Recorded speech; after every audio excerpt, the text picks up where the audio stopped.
வணக்கம், GG kitchen. இன்னைக்கு நாம் சமைக்க போகிறது நாட்டுக்கோழி கிரேவி. அதுக்கு தேவையான இன்க்ரீடியன்ஸ் எல்லாம் எடுத்து வச்சுருக்கோம். செஞ்சு முடிச்சிருவோம். இப்போ பார்க்கலாம் வாங்க. சின்ன வெங்காயம் ஒரு 30 சின்ன வெங்காயம் கிட்ட எடுத்துருக்கேன். 30-35 இருக்கும்.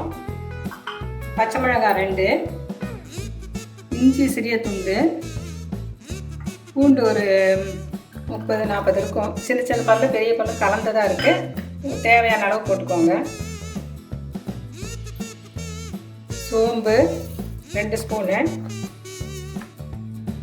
ஒரு அன்னாச்சி பூவு, பட்டை ஒரு சின்ன துண்டு 3 எடுத்துருக்கேன், லவங்கம் ஒரு 6, 2 ஏலக்காய், அரை டீஸ்பூன் சீரகம், சிறிதளவு கசகசா, கொஞ்சம் முந்திரி ஒரு 4-5 முந்திரி போட்டுக்கோங்க.